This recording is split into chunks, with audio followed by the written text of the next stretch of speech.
Guys, good evening yun. Mag-start na tayo. So, simulan natin dito sa isang Lancer Tactical Airsoft Rifle. So, ang gagawin natin sa kanya is isi-set natin to high speed.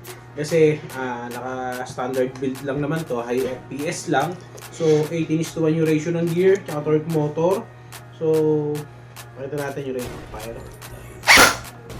Yung rate of fire. Baka hindi ganun agad yung shims niya. Mapapansin nyo maingay yung gear yan. So ngayon, gagamit tayo sa kanya ng 13:1 gears tsaka high-speed motor ng SHS. So ito lang i-install natin sa kanya. Then i-re-shims din natin at magpapalit tayo ng spring sa charging handle. So yun guys, start na tayo, disassemble na natin.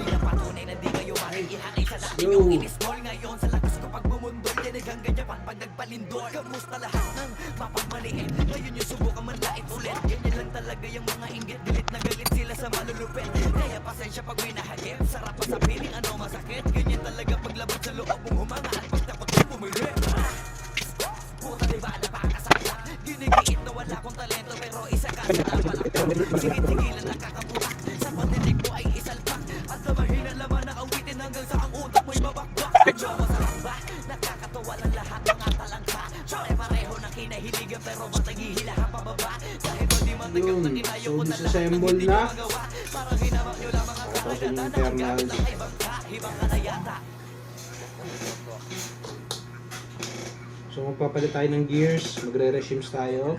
So ang gamit na gears dito is military action na 16:1. So magpapalit tayo ng 13:1. So yun guys, install ko muna to, then balikan ko kayo pag na-set na. Ito nagdidikit, ayan, pinaghiwalay ko na siya. So itong isang wire na to, dumidikit doon. Nalulusaw. Kaya pinaglayo ko na siya. Yun guys, na-set up na natin yung 13:1 gears. So na-reshims na rin natin sila. First attempt natin kung ano yung magiging resulta. So re-assemble din muna siya. Then, press natin. So ganun kabilis lang po. So yun, set up na natin yung 13:1 gears tsaka SHS high-speed motor. So, expert tayo sa inyo.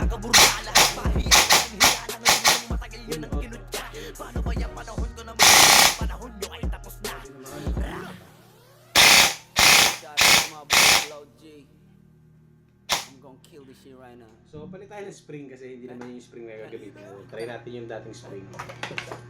Ito kasi kaya sobrang bilis. Stock spring lang ito. So, baka magtaka kayo. Baka mag-expect kayo ng sobra. So, dito tayo sa spring na gagamitin natin. Medyo matigas ito.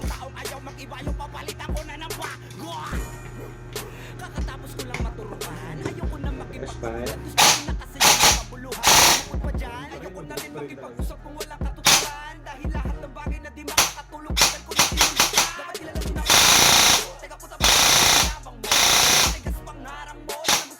Guys, good evening yun. Update lang tayo dito sa Lancer Tactical na Airsoft Rifle yung pinadala sa atin kanina. So, yun. Na-upgrade na natin siya. So, from 16:1 gears ng military action, yun. 16:1. Gumamit tayo ng SHS na 13:1 sa kanya. Then, from military action motor, yung color blue, nagpalit naman tayo ng SHS na high-speed motor. Then yun, nakita nyo naman sa video kung gaano kabilis yung rate of fire niya ngayon kumpara dun sa una. So, ito yung before and after, i-review ulit natin. Tsaka hindi ganun kaganda yung shims niya. Mapapansin nyo, maingay yung gear yan.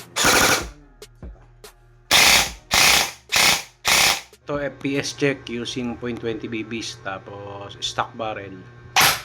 485.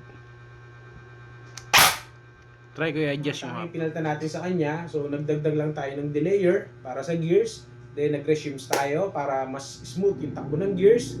Then yun lang. Wala tayong ibang ginalaw sa kanya. So next na lang is repaint. So gagawin natin itong color black. Then inner barrel. Yun na lang ang kulang sa kanya. May dala kasi si owner na inner barrel pag pick up dito. So yun na lang yung i-install natin. Then ready to go na. So yun lang po ulit. Maraming salamat po. Sir, maraming salamat. Yun, sa mga gusto pa magpa-repair, magpa-upgrade ng mga airsoft unit. So gas blowback pistol, gas blowback rifle, bolt action sniper rifle. Yan, gumagawa tayo lahat ng mga yan. So sa inyo lang yung picture or video sa page ng Cavite Airsoft Zone 2. Yan, then pag-usapan po natin kung ano yung magagawa natin sa mga airsoft nyo. Repair, upgrade, recondition, refresh, so kahit ano yan, basta airsoft, gagawin natin yan. So ilan po, maraming salamat.